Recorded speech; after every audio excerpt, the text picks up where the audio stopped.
There are three constants in this world: death, taxes, and not all exotic catalysts are built alike. Since the last time I visited this topic, there have been many catalyst-related changes to Destiny, and with the release of the final shape, that begs the question: how do these catalysts reworks, buffs, nerfs, and how do the new catalysts fare against all of the other existing catalysts? And today, in this video, we are ranking every single exotic catalyst in Destiny 2 as of Season 24. Before I get us started, I just need to set a couple of ground rules. For one, there are no bad catalysts. I know there was a lot of controversy the last time I did this because people thought that the Cerberus catalyst was bad, parentheses, it wasn't bad then, and it's still not bad now. No catalyst makes a gun function worse. You can disagree with the purpose of a catalyst, but by their very nature, all of them only do something to improve a gun one way or another. So when I'm ranking these catalysts from S tier to D tier, I'm not saying that the D tier catalysts are bottom feed or trash, and I'm not saying that the S tier catalysts are the best of the best. What I'm really saying is that on a scale of how mandatory a catalyst is needed for its weapon to function, this is where it lands. So some of the best catalysts in the game, for example, Witherhorn, are mandatory to making that gun function at its fullest potential, whereas some catalysts, like Borealis, you typically will not even notice its effect while you're playing. It still does something, but the effect is so minimal that the average and above average players will not notice whether or not they have the catalyst equipped. 2. I'm not going to be discussing a catalyst's method of acquiring as it relates to its rank. Some catalysts are easier to get than others, some catalysts are a major time sink, some are a quest reward. It is very inconsistent, the time, place, and manner that you get catalysts. Just to know, Xur sells some of them now. Eventually they will all come into rotation for all players with the exception of the quest and mission based catalyst. So because of that, I do not factor ease or difficulty to acquiring the catalyst in their ranking. This is purely off of function, not off of method.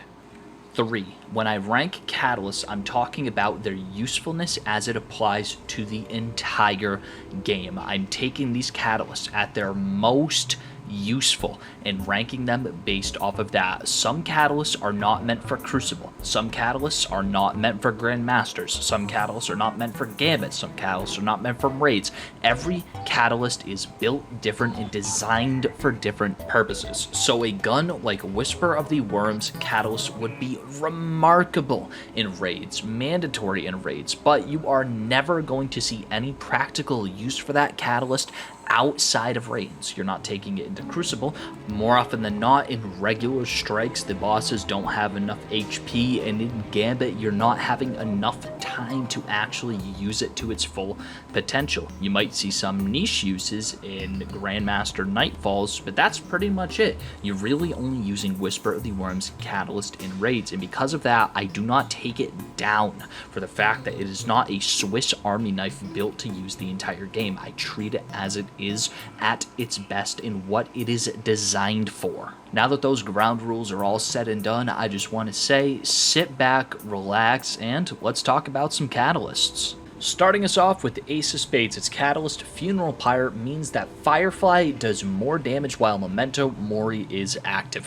The effect of this is as strong as the Firefly spec and Dragonfly spec were when those were still into the game before they got baked into the overall Firefly/Dragonfly cake. You're not getting big chain kills with this anymore. It is a middle-of-the-road catalyst. It is as B tier catalysts go. Ager Sceptre catalyst is will given form. This catalyst provides you with the alternate fire mode when you hold R to use your super in exchange for a ultra high damage beam coming from your gun. To put it simply, this thing is crazy. It overflows your magazine, it empowers the beam with bonus damage, it slows, it freezes, and it automatically reloads itself. The downside to this catalyst, that being you have to trade your super to get full access to the mega laser beam, does knock it down a tiny bit considering how strong supers are in the all-around meta of the game. However, it's still an A tier catalyst. This thing is crazy. However, it's not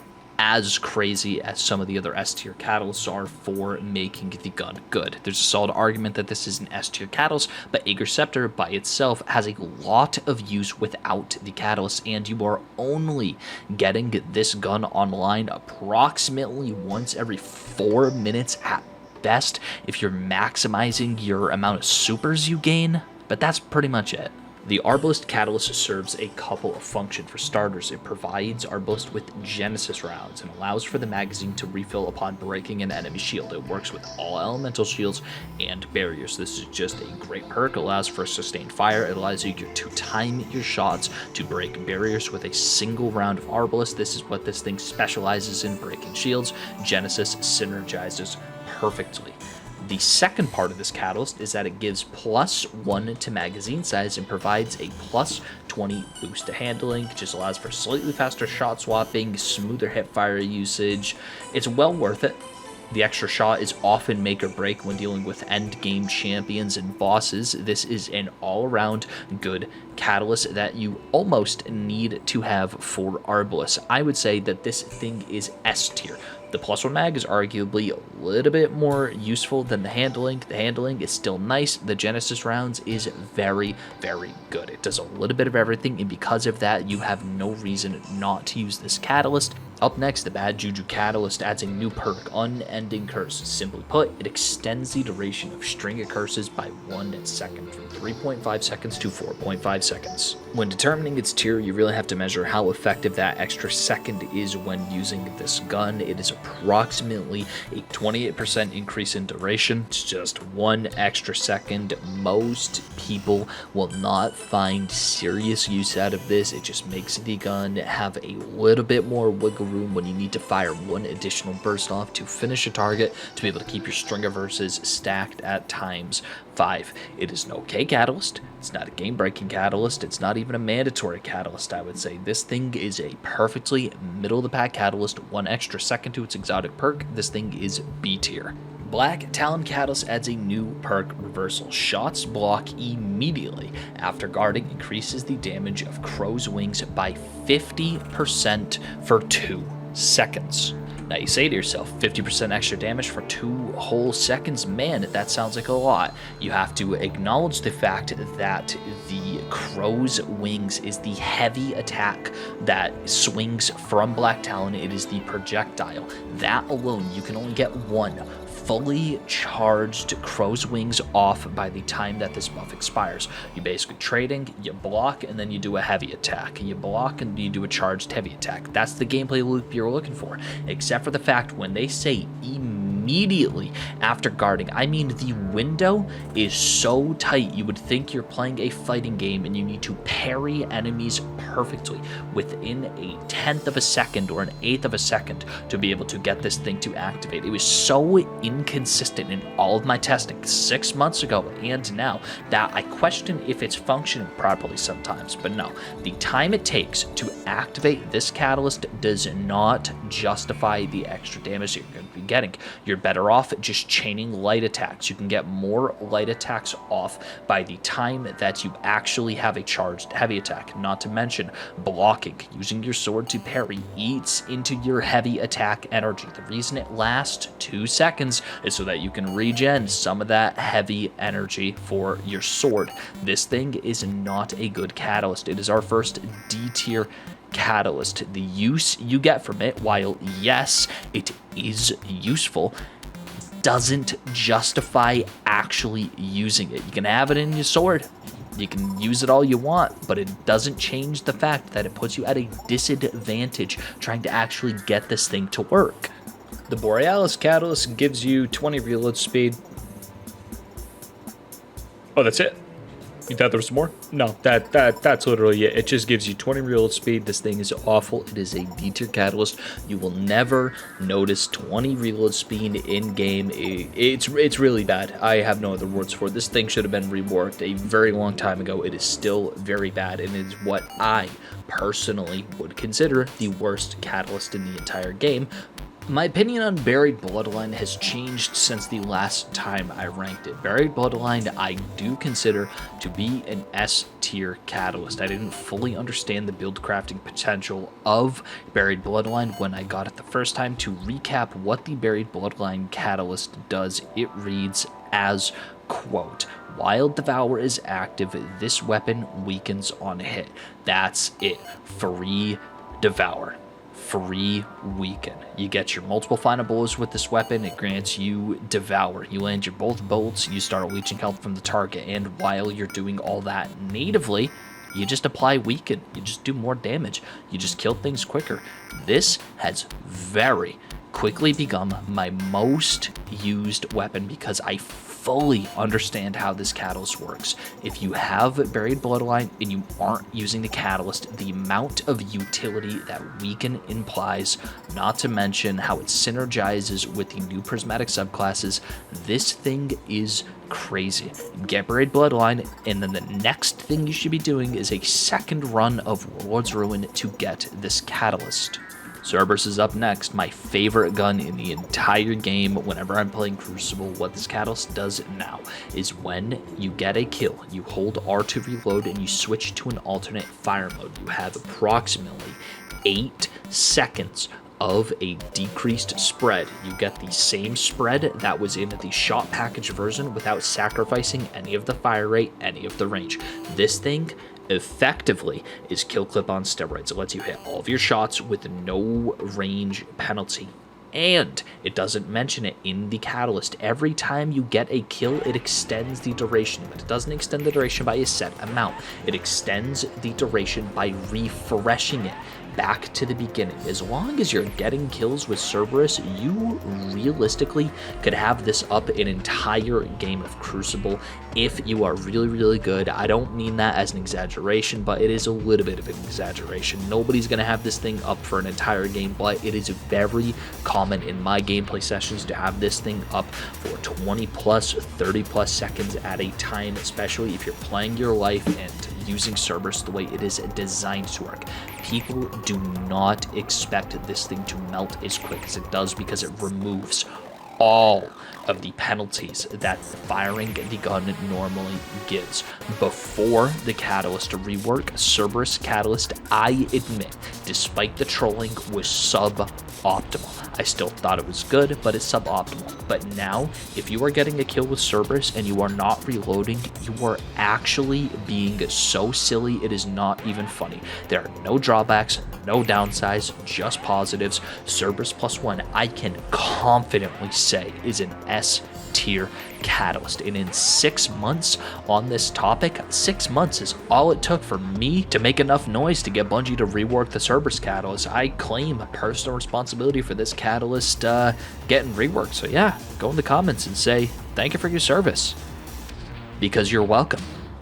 Up next is Centrifuse, and adds a new perk called Static Build. While amplified, this weapon gradually drains Overcharge. The big problem with this weapon before is that really doing anything that wasn't W keying or constantly shooting meant that you were going to lose your Overcharge. There was never any good way to have Overcharge ready for a fight, but now there is. There's plenty of ways to get amplified off the spawn, whether that be a Warlock consuming an Art Grenade, whether that be Hunters using Ascension.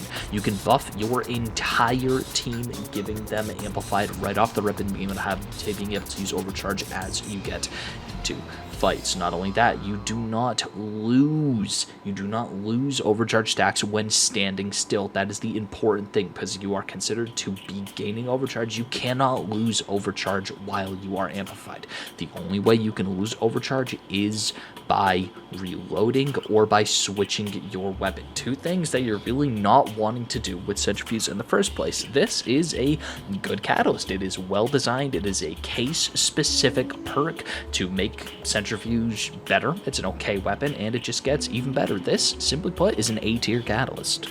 Cloudstrike Catalyst serves two purposes. For starters, plus 25 handling. The handling boost alone would be enough for me to put it into A tier.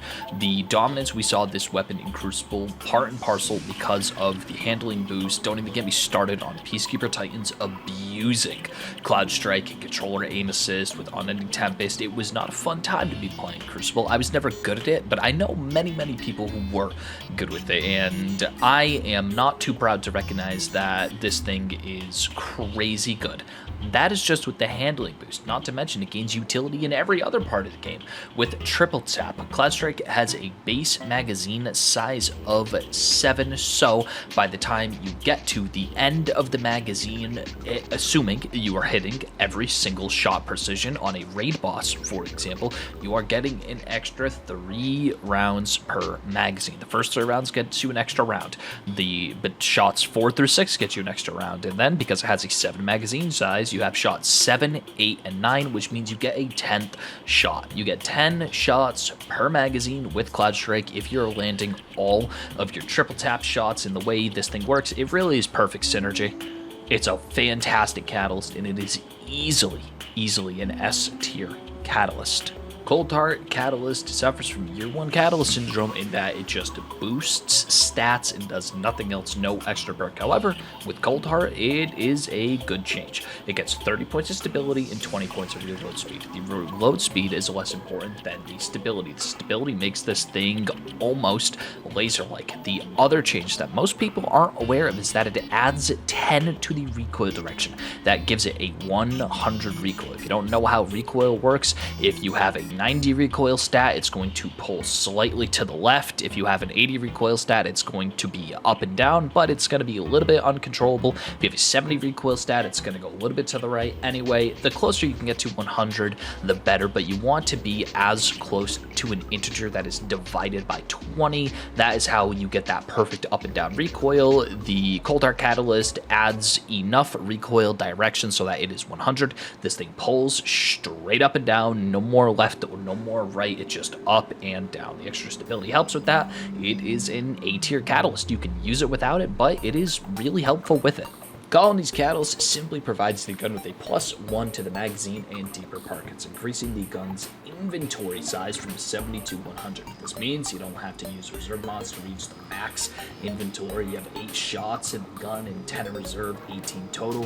Void reserves no longer have any effect on this weapon. It really just increases your ammo capacity. More ammo is a good thing. Will you notice if you don't have it? Well, you can use reserves, and you have 7 shots in the magazine as opposed to 8. That 8th insectoid now might be a little more helpful with the recent changes Colony got, allowing them to duplicate themselves even more, but I really do think this is still a C tier catalyst. Ammo economy with Colony has never been an issue, and it really solves a problem that didn't need to be solved. It could have been a lot of other things.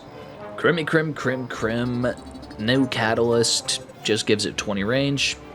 It's good. It gives it exactly the stat it needs. It's a little bit deceptive because Crimson is technically a pulse rifle crammed into a hand cannon. You don't feel much of a difference with it. It translates to about an extra meter just because of the way the fall off works with this thing. So you can pick fights at marginally longer distances. It's funky because it should be giving more range than is actually implied, but it's still a solid catalyst, and it's going to go in the B tier. Up next is the Cryosthesia. I remember when people thought this thing was going to be absolutely broken and destroy the game because of the hype that was surrounding Stasis. All Cryosthesia's catalyst does is it serves one function: reloads the gun after shattering a frozen target. This triggers off of any shatter. It doesn't have to be from Cryosthesia itself. As long as there is a shatter, you will reload if the gun is equipped. Cryosthesia does suffer from a fairly slow reload speed when you aren't doing its alternate reload, compared to other sidearms, so it does help quite a bit, especially if you're chaining shatters together properly. Bonus points, you don't need to be on a stasis subclass to make this catalyst to work. It is a solid B tier catalyst. It rewards efficient gameplay, and it basically gives as much as you're putting in. It's okay.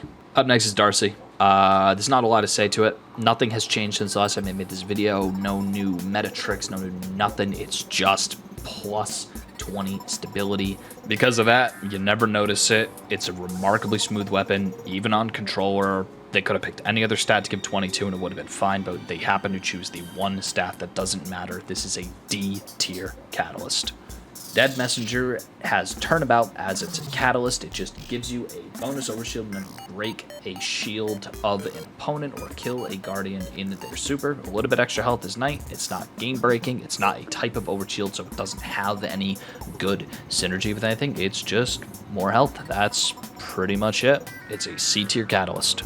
Deathbringer's catalyst increases how quickly Dark Descent reaches its full potential. This is a little bit of a nebulous kind of catalyst. You don't really know how much is the fall distance. It's something that it's almost impossible to measure. The only thing is the eye test. Now the eye test says that it dramatically decreases the amount of distance the projectiles need to fall before they reach their full strength, because you shoot your Deathbringer into the air, it normally doesn't work all that well in enclosed spaces. However, with the catalyst you get max damage more often in enclosed spaces, and even in open spaces. You don't have to shoot it a mile in the air. You can risk shooting it a little bit closer to get good damage rotations off. It's a solid catalyst, and it is very, very noticeable in your gameplay when you're actually hitting bosses with the catalyst and without the catalyst.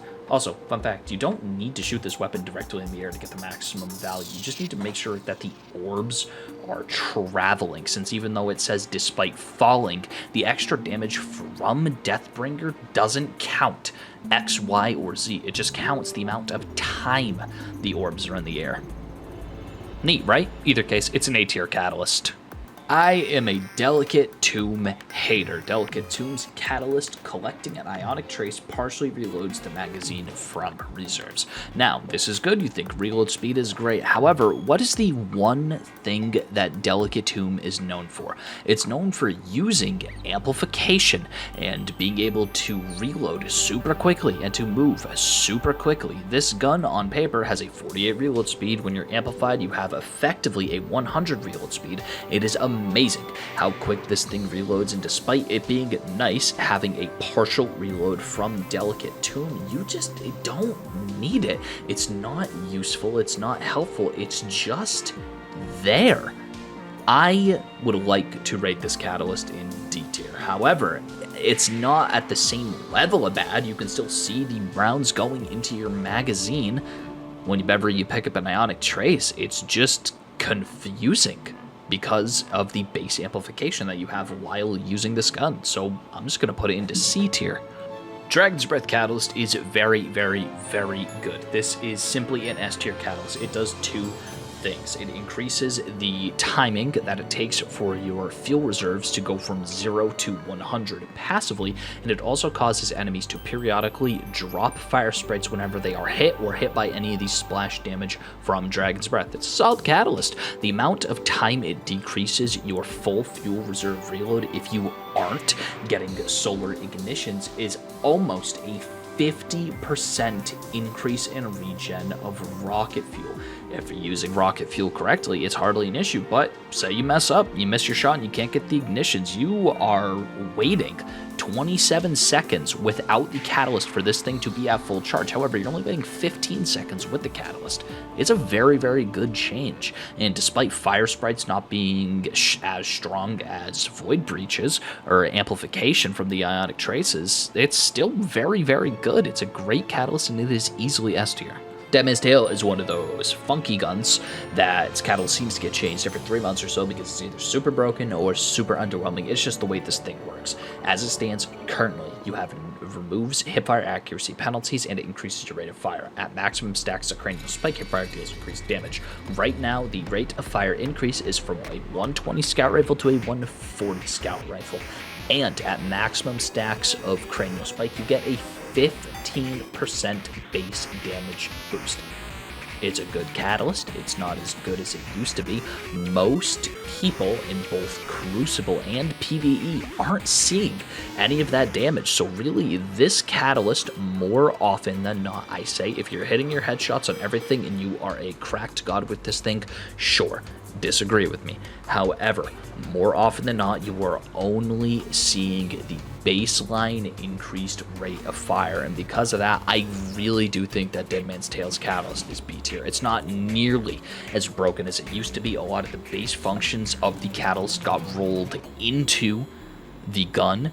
When it became craftable, they kind of messed it up a little bit in the way that the Catalyst is treated versus the way that the Intrinsic is treated. It's a weird one, but I really do think it's a B tier Catalyst because it's not nearly as good as it used to be.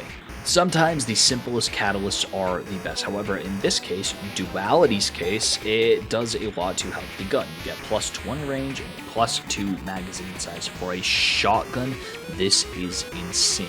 It is tied for the best or the second best shotgun in Crucible. It's one of those high skill ceiling, high skill floor weapons, and the range boost and the catalyst magazine bump just adds to this completely. There's no reason that this is not an S tier catalyst. It is very, very easily an S tier catalyst. You get more of the shotgun and you are able to use the shotgun more effectively. I would say, comparing Duality to Chaperone, there's no reason to use Duality if you do not have the Catalyst. However, if you have the Catalyst, Duality and Chaperone do compete with each other at exactly the same level. Eriana's Vow has a great catalyst. It does two things. For starters, adds a new perk, More to Give. This perk, More to Give, increases magazine size by 3.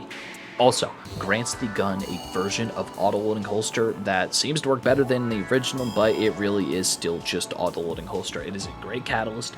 It allows you to do the shot swap playstyle that Eriana's Vow is known for. The extra magazine size lets you hit through some tough opponents and use it a little bit longer than the one-and-done shot. It is a great catalyst. It is an S tier catalyst. I would say that if you do not have the catalyst, you're kind of throwing by using Eriana's Vow. The catalyst is just that important to the function of the gun, in my opinion. Ergo Sum, one of the new catalysts from the final shape. All it does is dealing damage with Transcendent Grenade grants Ergo Sum ammo. The ammo regen isn't so much. Pretend 100 to 0 with Transcendent. You're just hitting things with your grenade base. You will get approximately half of your sword's ammo back depending on frame.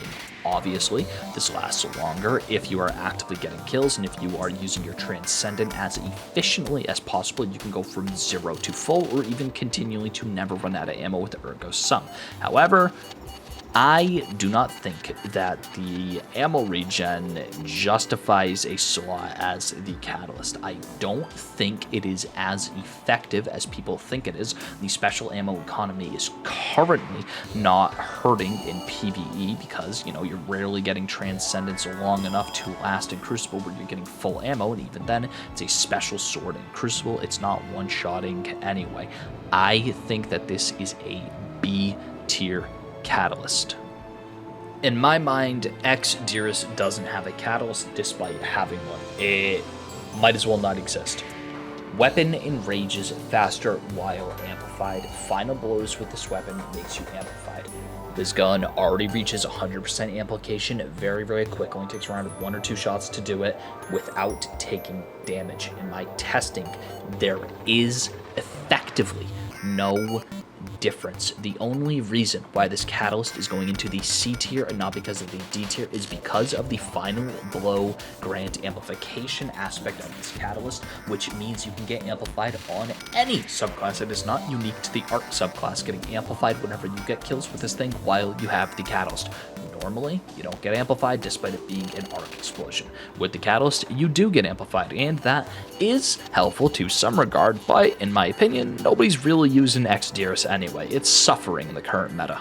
The final warning catalyst is up next, and I'm not gonna lie to you, before I made this video, I forgot that this thing even got a catalyst during the final shape. The catalyst string theory reads, hits against marked targets deal increased damage and have a chance to refund ammo to the magazine. Now, I did testing in detail in a previous video of mine, and the damage was not significant in either Crucible or in PvE. The percentage damage you are getting does not justify using it. The most useful component of this catalyst in my mind is the chance to refund ammo, and even then your chance to refund ammo is so inconsistent and it messes with you. It messes with you because you assume you're going to get 2 full bursts of 10 and then your gun is going to automatically reload. So it messes with your flow of combat when you have 1 or 2 shots in there that you can't do much with, because 1 or 2 shots isn't enough to kill anything. You might get lucky and get 5, you might get unlucky and just get 1. This is a bad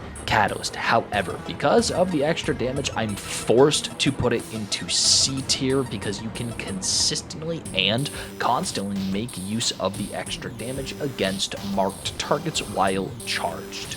Fighting Line is up next. I did not deny that this catalyst is really good. The Fighting Line catalyst increases reload speed by 30 and has the effect after this weapon fires. Equipped kinetic and power weapons gain a brief period of increased handling and accuracy.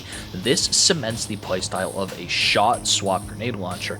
You shoot it, you hit something, and then you switch to another weapon to clean up because you have that increased handling.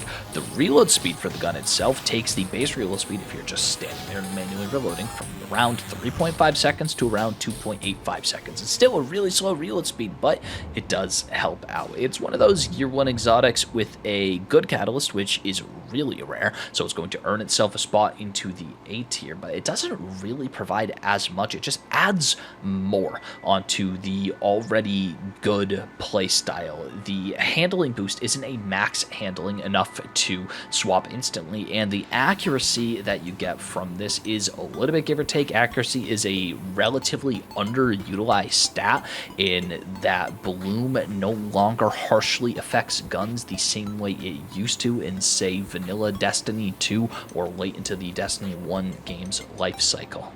Forerunner follows Fighting Line, and I'm not a fan of its catalyst. I never have been, unless they do something to increase the stats of the grenade this catalyst provides. I'm really never going to like it. You waste too much ammo for this thing to be useful in Crucible, in my mind, and the damage that you're getting in PvE, it just isn't worth wasting the ammo still, in my mind. It's super funky in the way that it interacts with geometry, so you think you're throwing grenades, but it's a halo grenade, so it's going to go anywhere. It's really inconsistent in my mind. I think it's a B tier. Like, it does something, but that something isn't enough to really justify using it. More often than not, you're just using Forerunner to have a high damage sidearm, and every once in a while you say, hey, I remember this has a catalyst. Oh wait, there's most of my ammo gone, but I have a grenade. But is that grenade even capable of one-shotting Guardian and Crucible?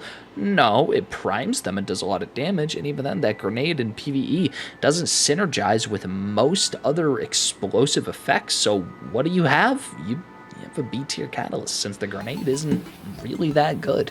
Fourth Horseman's catalyst was made to fix the problem of Fourth Horseman of simply not having enough ammo. Really, all it does is it adds +1 to the magazine and adds +40 to the reload speed. This is a perfect synergy to what the gun is supposed to do, considering you get scaling damage for each consecutive shot you hit with Fourth Horseman. Having a 5th shot means that that graph continues to scale linearly. It's a great bonus. Plus, the reload speed is nice. 40 reload speed is nothing. It is nothing to sneeze at. This, in my opinion, is a mandatory catalyst. If you are using Fourth Horseman without this catalyst, you are missing out on so much damage. You might as well not even use Fourth Horseman. Really, this only applies to big strike bosses and huge enemies that you want to kill quickly, but if you're just running around just killing small guys, yeah, I can see you don't need the catalyst. But if you're doing anything at even a moderate to high level and you want to use Fourth Horseman, it's mandatory to have this catalyst. Thus, I'm rating it an S tier. By sheer coincidence, I will spoil it. We have 2 S tier catalysts in a row. Gjallarhorn reads as follows: increase magazine size, final blows with Wolfpack rounds spawn a faster, more powerful missile at the target's location. The increased magazine size from 1 to 2 alone is enough to get this thing into S tier, in my opinion, but having the bonus damage rockets from the Wolfpack rounds, it just adds so much damage to this gun. It is almost uncalculatable, if that even is a word. I love this catalyst. I think it is mandatory. The first thing you should do after you get Gjallarhorn is to do a second run of Grasp of Avarice to get this catalyst. Otherwise, you are throwing.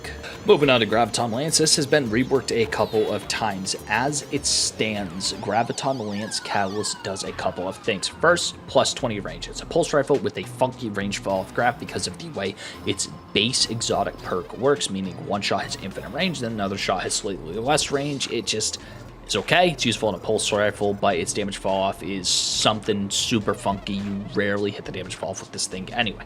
Second, Catalyst is granted Vorpal Weapon. Vorpal Weapon, it's one of my favorite damage buffs in the game, considering it is just easy. It's just always there. You get that, whoop, here's bonus from Vorpal Weapon. Now it is even better because, if y'all are unaware, they removed most of the bonus damage from primary ammo weapons. Yes, that includes energy weapons, just to make damage more consistent across the board. So Vorpal Weapon just adds that extra as their extra level. Finally, grants Turnabout. Turnabout, you get a shield, an overshield whenever you break a shield or kill a guardian in their super. I've already said Turnabout's good. Turnabout by itself doesn't do a lot to help a gun's rating. However, plus 20 range, Vorpal Weapon does a significant amount. Graviton Lance is an A tier catalyst in my mind.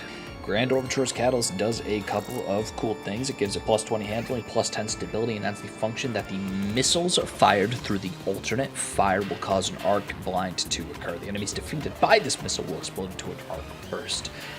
It's really dead set in the middle of the road. The handling is good, the stability is good, the effect from the missiles is good, that extra blind, the arc burst, you rarely notice it unless you're wasting your missiles. It really is just middle of the pack. It is a solid B tier catalyst.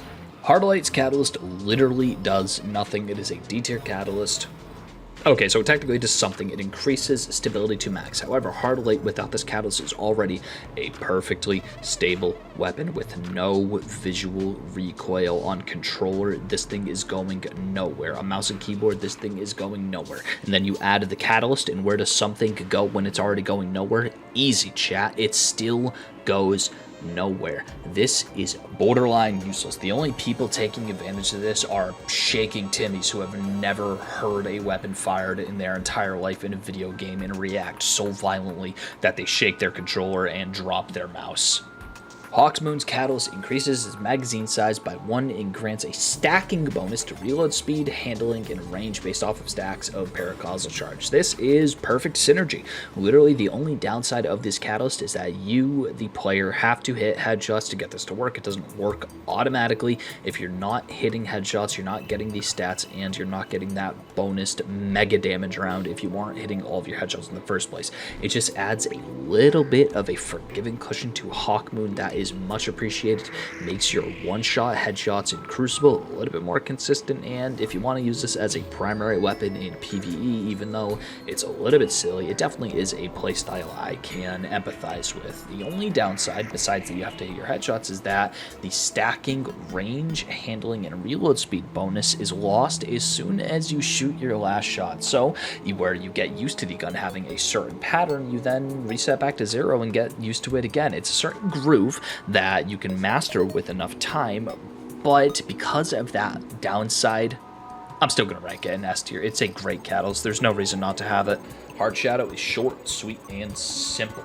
Increases movement speed while invisible and increases the sword's ammo inventory capacity from 50 to 60. I like the bonus movement. I like the extra ammo.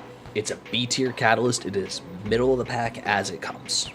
Hierarchy of Needs Catalyst, on the other hand, I am not a fan of. Deploying the ring or striking the target with a seeking projectile improves draw time and reload speed. Those go one in a hand. You can fire this thing really, really freaking fast. It complements the exotic perfectly. You turn up the tempo basically to the point of a perfect draw or an archer tempo. It is perfectly designed, but does it help the gun improve itself much?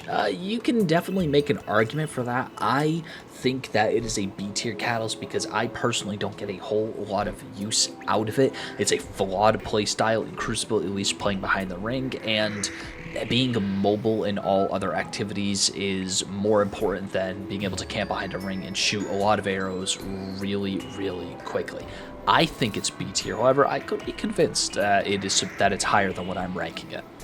Huckleberry Catalyst reads as follows. Kills with this weapon reload the entire magazine. Normally, when you get a kill with this weapon, it reloads half of the magazine. Now it reloads the entire magazine. It makes the gun more usable. It is better. At max rev, it fires so fast that you will run out of ammo before you can even fill the magazine. That is with the pre-catalyst base. With having the catalyst, it is rare that if you kill something, you actually run out of ammo unless you are killing it with literally the last bullet. I am putting this weapon's catalyst into S tier. I've experimented a little bit more. I thought it was an A tier catalyst before, even though nothing has changed my mindset on how this catalyst is operating in the amount of time that I've used it in Crucible and just using it casually in something like Gambit and Strikes. I think it is a really, really good catalyst. There is no reason not to have this. If you don't have it, you are going to notice that this gun sucks, and when you do have it, you're going to notice that Huckleberry is much, much better, which in my opinion really fits the definition of an S tier catalyst. Man, I got bullied for this one last time. On paper, Izanagi's burden is supposed to be crazy, but when you actually look at the real damage buff that you get from the additional round that you can stack into Honed Edge, and when you consume the full 4 bullets, it's only an extra 20% damage on top of what 4 bullets would normally be. This is like really, really tough considering that Izanagi's doesn't fare well in the meta because it is not prioritizing shot swapping anymore. It's more a consistent single damage source. I still do feel in my heart of hearts that this catalyst is A tier. The extra 20% damage that you get is really, really nice, but it doesn't break it to the point where people are choosing to use this over other higher or even similar damage options just because of the playstyle. Moving on to Jade Rabbit, all it does is grants 30 stability, an already tremendously stable gun that has Zen Moment in a 100 recoil pattern. Maybe this is useful on controller. I tried it on controller and I still felt that it was a perfectly stable gun. This is a same level of catalyst as a hard leg. It's like, okay, but you're never, ever, ever going to notice it. It is a D tier catalyst. It's really the same as other year 1 catalysts. You would think to yourself that the additional stability that you get is going to help on something like a controller, but no, it's a scout rifle. It's already perfectly stable. There is no reason why this doesn't have another catalyst other than developers not having any other ideas. Jotun Catalyst adds Incandescent and Cornered. The former allows Jotun to apply more Scorch stacks onto opponents and have a larger solar explosion when getting 1 kill. Cornered, you get a 15% increased charge rate when within 2 meters of an enemy. Both are useful, both are noticeable, both make this gun better. It's not mandatory though, especially in something like Crucible. Incandescent is good, but you're really only seeing this for Sunspot builds. You can apply Scorch better. Some of the new artifacts we've gotten and some of the new prismatic fragments we've gotten this season means that build crafting this has been a little bit better because you can apply the Scorch explosions more, but that's more because prismatic is good, not because this catalyst is good. I still think that this is a great catalyst, however, it's not mandatory just because of the way Jotun plays already in generating its own sunspots. I do think this is A tier. Le Monarch's Catalyst gives 20 reload speed, 30 stability, and it adds the Unrelenting perk. The reload speed speeds up your fire rate by proxy. Stability allows for your perfect draw window to be tighter. I found this to be a unnoticeable change. However, with some of the slower firing aggressive bows, this works, but stability on an archetype of bow like Le Monarch, I don't think it is particularly useful. Unrelenting is good. The extra health regeneration is fine, much better in Crucible than it is in any other part of the game. Le Monarch used to be a terror catalyst. Wasn't really reason why, but I'm going to put this into B tier. Legend of Acherus Catalyst, I will say it right off the rip, is an S tier catalyst. It is game-changing. There is literally no reason to use Legend of Acherus without its catalyst unless you are trying to get its catalyst. Plus 40 reload speed, 50% increased spare ammo capacity, +2 in the magazine for 6 total, and it gives Trench Barrel. They said to themselves at Bungie, listen here, Legend of Acrius, it is a really cool weapon. It is a raid exotic that you originally had to do a quest to get. This thing should have been good, but it really just wasn't good because of the way the original Destiny's heavy ammo economy worked. And when they reworked its catalyst and giving it all of this nonsense, it is overtuned. The only thing that saves Legend of Acrius from not being overpowered is because the playstyle of shotgun-aping that we used to see with Trench Barrel during the end of Year 1 and the middle of Year 2, it is no longer existent. However, it is still an S-tier catalyst. If you are genuinely using Legend of Acrius without the catalyst and you do not have the option to get it, or you have it and haven't completed it, I'm going to judge you from now until the end of time. S-tier catalyst. Leviathan's Breath, another one of those back-to-back game changers that grants max quiver size, so you have max ammo regardless of reserves, and you get Archer's Tempo. It decreases your charge time after every precision hit, and it basically turns it into a much quicker weapon. It is so good. It's used to be one of the best boss killing options in the entire game. If there is a boss that is squishy like a wizard that has a high critical hit modifier, you're gonna want to pull out Levi's Breath for it. This thing is so unbelievably good because of its catalyst, because you're able to fire it so fast. If you're just using it and you're not hitting those precision hits, you are never going to notice this. However, as soon as you start getting into a groove and start hitting those precision hits on tanky enemies, oh my god, you're going to regret never hitting a precision hit for the rest of your life. It is that good. You will only want head. The Lord of Wolves Catalyst granted a new perk, Fang and Claw, increases reload speed while Release the Wolves is active, and increases stability when it is not. If the roles were reversed, it would be a perfect catalyst. It would be an S-tier catalyst. However, because it is the way it is, I am forced to rank this in the C-tier. It just inversely functions the way you want it to, and it is super noticeable at that. Lorentz Driver's Catalyst gives enhanced radar when you click 3 telemetry from its exotic perk, and you also no longer need to get precision final blows to activate the Void Implosion effect from its EM telemetry. It's a lot of word salad. It just makes Lorentz Driver better. It really is an A-tier catalyst. The enhanced radar is just intrinsic, and no longer needing to get the precision final blows for those massive void explosions is huge, considering this weapon is one-shot capable while you have the 3 telemetry patterns without a headshot. It's a great catalyst, and it is A tier. The only thing holding it back is that you have to activate its telemetry, and its telemetry data is, if not inconsistent, because it lasts for a really long time, but in something like Crucible, you don't really see it all that often. Lorentz Driver used to be a nightmare for the people who were really good with it, but most casuals, you know, you're not seeing much effect from it. I still do think it's an A tier catalyst. Luminous Catalyst is so simple, it's stupid. Simply put, you get 2 remnants for the price of 1 kill. It doubles the effectiveness of the exotic perk and lets you play as a support build, a healer more often. Double anything is usually good, but double 1 to 2 on a perk effect that is very crazy strong, it makes this an easy S tier, one of the easiest S tiers I've put all night. Another hand cannon with a goated catalyst, despite it not feeling like a hand cannon sometime. Malfeasance is an S tier catalyst. It is a primary workhorse. The catalyst gives you plus 20 range and vorpal weapon, getting you an extra 20% damage to all mini bosses, bosses and guardians in their super. And because it's a primary, it is super ridiculously strong.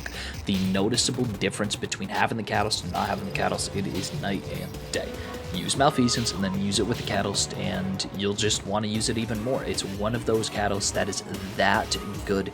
It is hard to justify why you don't have it easy S tier. Not a lot of people are familiar with this, but Mana Core's Catalyst was actually reworked. Now, the way it works, while you are airborne, sustain the damage and final blows with this weapon to difficult opponents and or guardians. It doesn't say and or guardians, but it works the same. Grants a void overshield. It reduces combatant accuracy and returns ammo to the magazine. This is a fine catalyst. Its old catalyst wasn't good. Findable is with this weapon, while airborne grant damage resistance, because damage resistance while you were in a completely undefendable place, that being the air, just wasn't particularly good. This, the Void Overshield, starts regeneration and returns ammo to your magazine. It's a solid catalyst. Before, I would have said the Manticore was a C tier catalyst. However, it is a B tier catalyst. Really, it was improved. Kudos on Bungie. It still doesn't make the gun competitively viable, just because the airborne playstyle that you need to have with this gun isn't viable in the first place, except for in low end game activity like just regular Crucible and strikes, I guess. But yeah, that's pretty much it. This is a B tier catalyst. It just doesn't break into that upper echelon.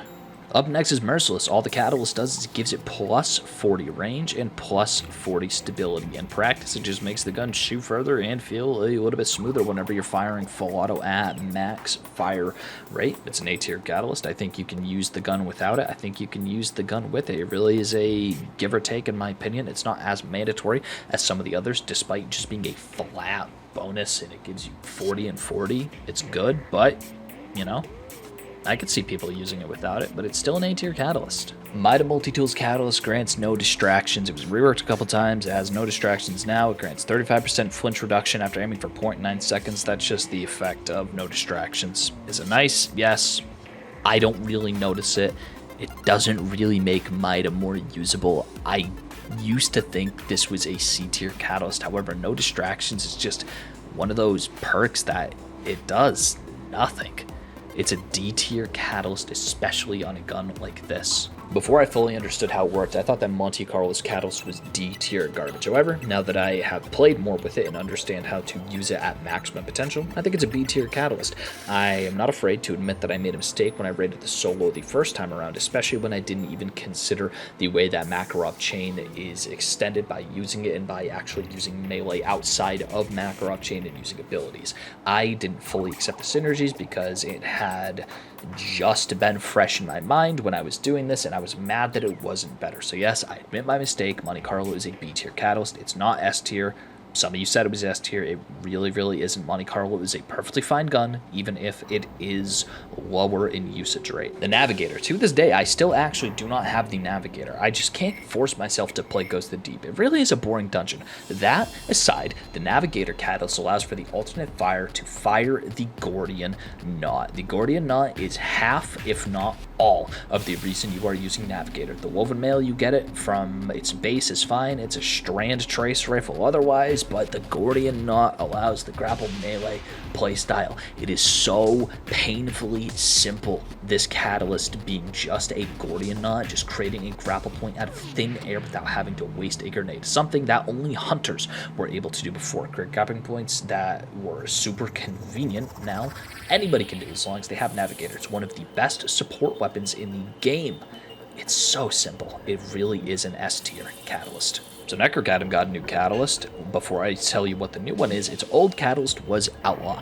Outlaw has been baked into the perk of this gun. It just has intrinsic Outlaw now. You don't even need to worry about it. Its new catalyst is called One for Thrall. It is a spin-off of One for All that does literally the exact same thing. You hit 3 targets, you get bonus damage, handling, range, and in this case, aim assist. It is a very, I cannot stress this enough, very good perk, and I think it is single-handedly the best rework of a catalyst going from 0 to 100 that we have ever seen. Necrocatism used to be D tier trash because you did not need Outlaw for this gun to work. Maybe C tier trash, but it was still trash. Now with One for All, this thing is easily and comfortably in the S tier. That's how strong Outlaw makes this gun in both regular PvE and Crucible. Use this gun with it and use this gun without One for Thrall, and you will notice it is so much more consistent and so much fun. Necrochasm, one of my favorite comfort auto rifles outside of Kavastom, of course. No time to explain. Catalyst makes the projectiles fired from rewind again fires more frequently. Overall, it's very good. Solid A tier. It improves the performance of the split stream time. It just makes it fire faster. I don't think it's as good as an S tier. However, I think you do need it. It's just the effect of it, you know? You notice it sometimes, you don't notice it other times. It just fires quicker. It's good, but it's not S tier, if that makes sense.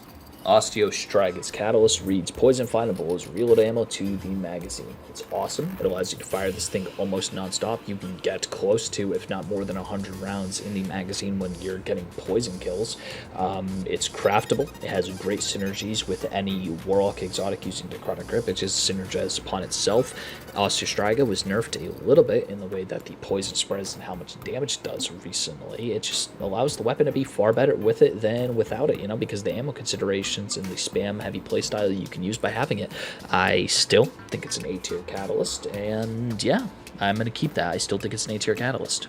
Outbreak Perfected's Catalyst increases nanite damage whenever an enemy dies with nanites attached to them. Not the final blow caused by the nanites, it's going to spawn additional nanite seekers from their corpse. I've been spamming A tier catalyst.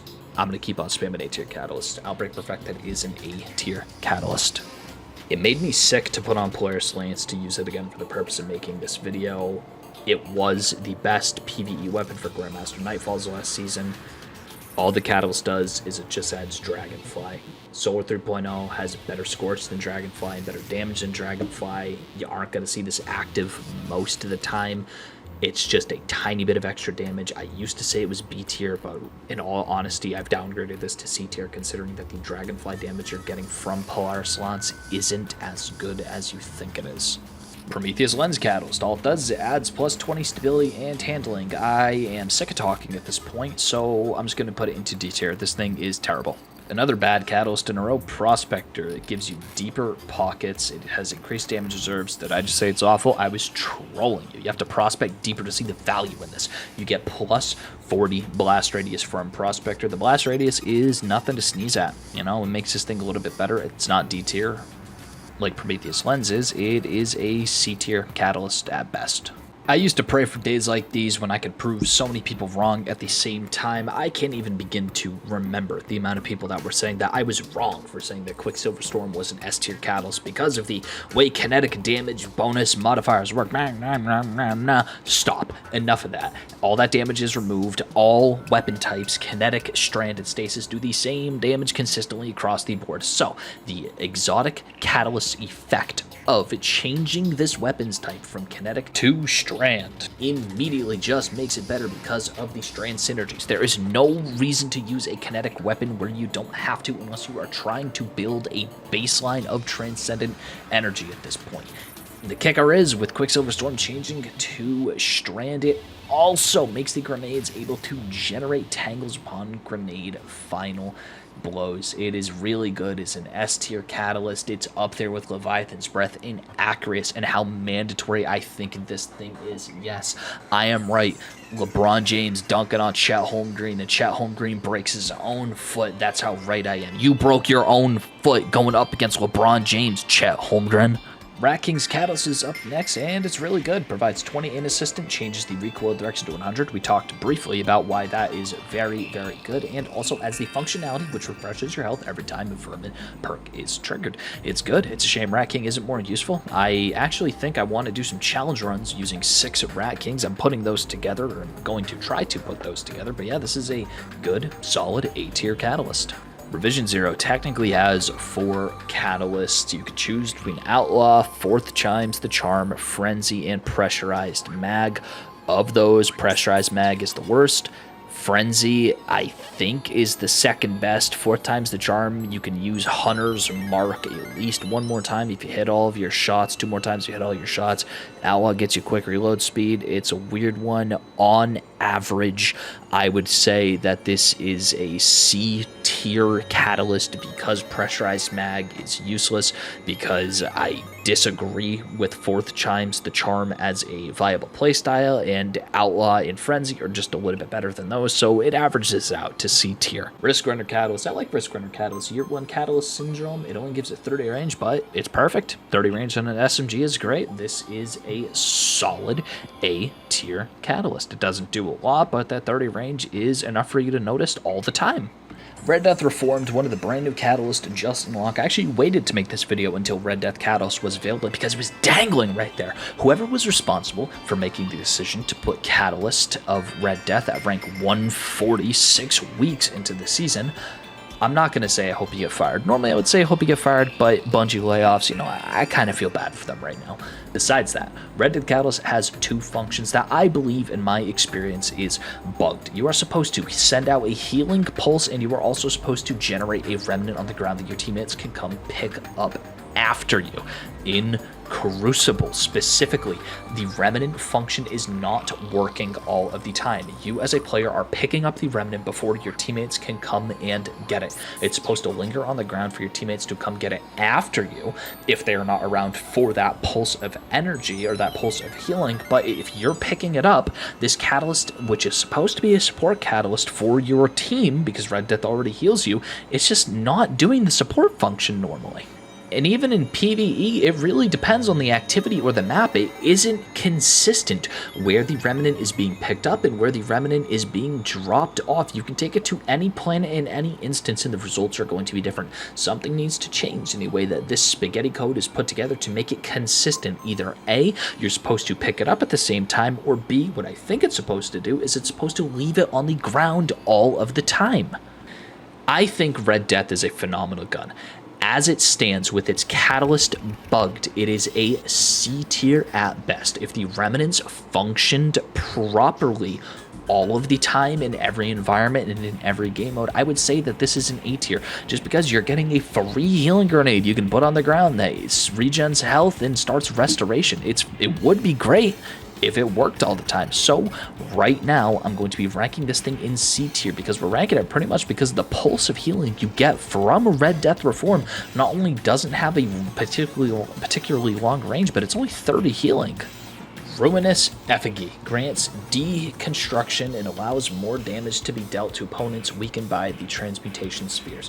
It only allows for the increased damage to be dealt by the Ruinous Effigy, so you can't use it to weaken a target and then swap immediately to shoot it with something else, so it really limits its usefulness. The weaken would be good if it worked for other weapons. This is a C tier catalyst at best.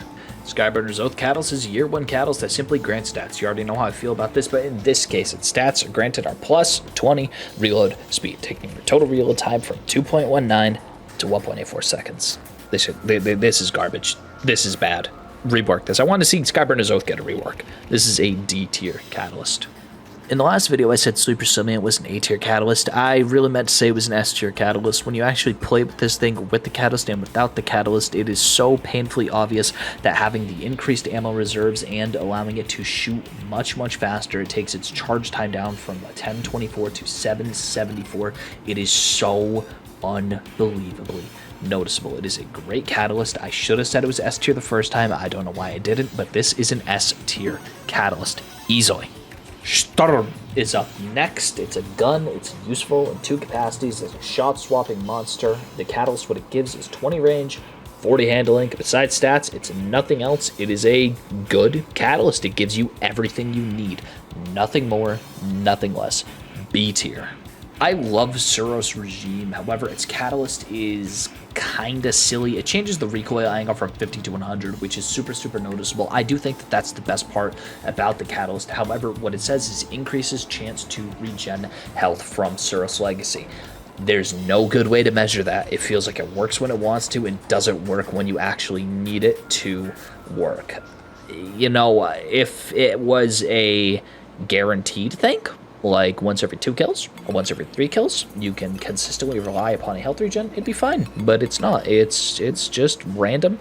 It feels like it has a scaling chance to heal you, but, you know, it's random. That's pretty much it. I do think this is a B tier catalyst. Besides that, I mean, kinda, you know, the recoil direction, this gun's already buttery smooth without it.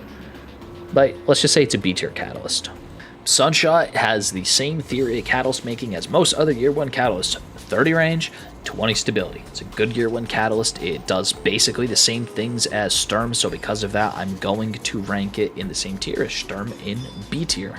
Sweet Business's catalyst reduces flinch when fully sped up. I am not gonna lie to you. When actually getting shot at while fully revving Sweet Business up, I literally could not tell any difference in the amount of flinch. Maybe it's just because of the way I'm controlling it, but I seriously couldn't find anything wrong with it. Sweet Business Catalyst, in the last video, I said fired an explosive round, but the explosive round is part of the base function of the gun. Without the catalyst, Even then, last time I said it was D tier, I still think it's D tier. If anything, I misrated it under the assumption that it had an explosive round, but it doesn't have an explosive round, so D tier is still correct. Symmetry's catalyst was recently reworked, so it does a couple of new things now. It does a lot.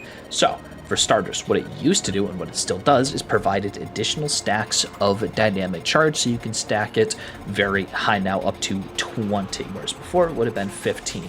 Also provides 10 reload speed, 10 handling, and it gives it the eddy current perk, and the eddy current perk is mid at best. So really you're looking at the reload speed, the handling, the increased stacks, and eddy current. Last time around, I believe I said Symmetry was a C tier weapon. It got a little bit better with the extra reload speed and extra handling, but I still do think it's a C tier catalyst.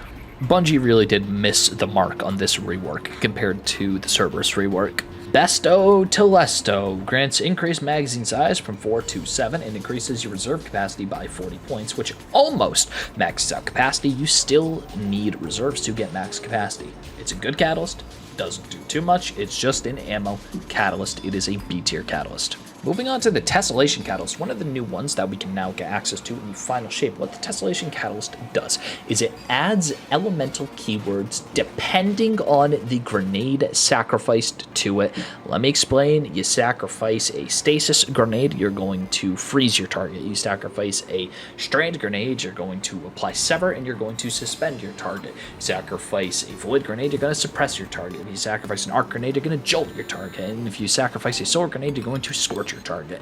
It's already good whenever you use a grenade, it just makes it better. It adds those elemental keywords onto it. So this is an A tier catalyst. The biggest downside is you still got to sacrifice your grenade to use it. Thorn's Catalyst, despite the nerfs, is still insane. Plus 15 range, plus 5 stability, plus airborne effectiveness, and it gives it the perk Refined Soul, which boosts the Thorn's stats even more with increased range, mobility, and handling while you collect the remnant from killing an enemy with Thorn. Quite simply, it was one of the best when it was released. It's a little bit worse now, but it's still remarkable. S tier catalyst. Tackling Thunderlord. When causing lightning strikes, this weapon partially reloads from reserves. Like I said before, Casual's Wet Dream. I love this catalyst. You will almost never run out of ammo. Basically, if you get unlucky and you don't get a good reload or a good Thunderlord Thunder proc, you will run out of ammo. But apart from that, you can pretty much just fire and forget. You put on something with auto reload like Active Norvik, and you can and will fire in effect. It is one of the simplest witness damage strategies to date. Just sitting there with a whole bunch of Thunderlords, as long as you have the ammo, you'll comfortably kill it in 2, maybe 3 phases. Super, super easy. Very, very low floor, very low ceiling as well, but it's still an S tier catalyst just because of the auto reload factor. Amatiku's Divination Catalyst Hater. TLDR. You detonate hip-fired arrow, your next charge ADS shot will deal more damage. The damage isn't significant, it's not enough to one-shot in Crucible, but it's an easy damage buff in PvE. It's super, super underwhelming. Even though it's easy to activate, I think it's a C tier catalyst, and I think this one could use a little bit of love. Tommy's Matchbook is up next. It allows for health regen while Ignition Trigger is active and for Scorch stacks to be applied through Ignition Trigger. It is an A tier catalyst. There's no reason to use this gun without it, but it isn't at the same level as an S tier catalyst. It's good, but could be better. A tier. Tractor Cannon Catalyst. All it does, plus 3 to the magazine, plus 50 to your ammo inventory. It's an ammo catalyst, like most of them. I'm going to be giving it C tier. I also have it written here. Tractor Cannon was the first catalyst I ever did. I did it while doing Escalation Protocol, 20 light underlevel with a group of guys on a big LFG server, 9-manning Escalation Protocol back in year 1 when it was actually hard. It was the first week I was on PC. I swapped over to PC before Forsaken started, and I still am friends with 2 guys those days, so shout out to you. You know who both you are. I'm not going to expose you, but yeah, C tier catalyst. Touch of Malice is up next. You get Rapid Hit. It's good. You get more reload speed, you get more stability. I have literally nothing else to say. Rapid Hit is a good perk on a gun that can use it. I do think it is a B tier. Travel's chosen catalyst is confusing because it has surplus, which increases handling, reload, and stability for each fully charged ability. However, this gun is dependent on not having abilities and using abilities, so you can re-get them. And it also changes osmosis as a perk, so you are getting the damage type equal to whatever grenade ability you use. And on top of that all, it has a +2 magazine size. This is super confusing in my mind. Maybe I just don't get the genius of behind whoever at Bungie made this catalyst. I'm going to say my gut feeling is that this is a C tier catalyst. However, osmosis is usable, +2 magazine is okay, and surplus, it's all right. It's all right. I'm gonna say it's B tier. Up next is Trinity Ghoul. It decreases the draw time from 720 to 612 and grants the Forked Lightning perk. Forked Lightning is what allows Trinity Ghoul to be as good as it is, allowing Lightning Rod to trigger from any arc damage final blow as opposed to getting hit in the forehead with an arrow. This thing is insane. In my opinion, it is a mandatory catalyst and is the reason why Trinity is so good at its job. Easy S tier. Trespasser Catalyst is up next. I don't like Trespasser Catalyst because it gives Tunnel Vision. Now, Tunnel Vision I don't think is a good perk, but it still does something compared to the other D tier guns, so I'm going to be rating this one in C tier. Two-Tailed Fox is up next. Now, I like Two-Tailed Fox, but it's not good. Actually, statistically speaking, it is the worst rocket launcher in the entire game in terms of damage, even though it is my favorite catalyst, I think, just because it adds on an extra rock to the volley and allows you to get those 3.0 keywords in everywhere. But it's a great catalyst on a bad gun. Gives you basically 50% extra damage, but the gun still sucks. I'm going to put it into A tier. I used to think this was an S tier catalyst because of how much I liked Two-Tailed Fox, but the extra rocket on a gun that just doesn't deal a whole lot of damage, it doesn't really fix that issue. Like, it's good, but like, it's super, it melts my brain thinking about Two-Tailed Fox, really. A tier. Verglass Curve Catalyst grants Shiver Quiver, decreases draw time after freezing or slowing an opponent with this weapon. In my opinion, in my testing, and in all my time using this, the bonus is negligible, but still noticeable. C tier.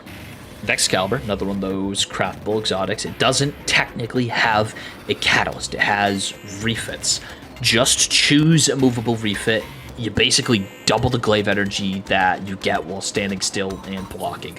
It's not very good, but, you know, this gun technically has and doesn't have a catalyst at the same time. I don't know why it's classified in such a way when you're crafting it, but it is. Just choose a movable refit, but even then, C tier. Vex Mythoclast Catalyst says, while in full auto mode, final blows with this weapon grant 20% bonus damage, accuracy, and stability in a short duration. This is an S tier catalyst. It's really good. No reason not to have it. It's basically just better rampage that triggers whenever you get a kill. Super, super good catalyst. It is S tier. Moving on to Vigilant Wing, the catalyst you get is Ensemble. You get bonus stats in your allies. It's okay catalyst, because Vigilant Swing gets bonuses when your allies die near you, so why not have Ensemble to grant you bonuses when they're alive? But the bonuses from Ensemble really aren't that strong. It's going to have to go into the C tier. Vadcliffe Coil, one single function, improves tracking on projectiles. That's it. That's the only thing it does. This thing I mistakenly put into B tier last time. This thing is a D tier catalyst. Upon reflection, what the hell were they thinking? Like, seriously, what on earth were they thinking? Bonus tracking. All the rockets aren't hitting anyway, even with bonus tracking. It doesn't help. It does nothing. It's D tier.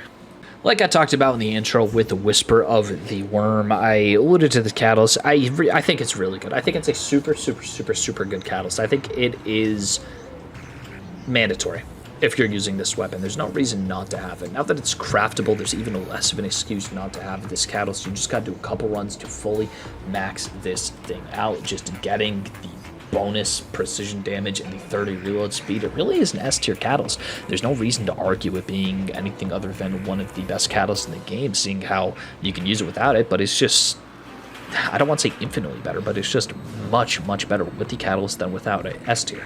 Wicked Implement Catalyst gives it 2 perks. Headstone, which makes sense considering the function of this gun, and a unique perk, which is Hadoplegic Tribute, forgive me if I can't pronounce that, but it gradually overfills the magazine up to double its regular capacity when collecting stasis shards.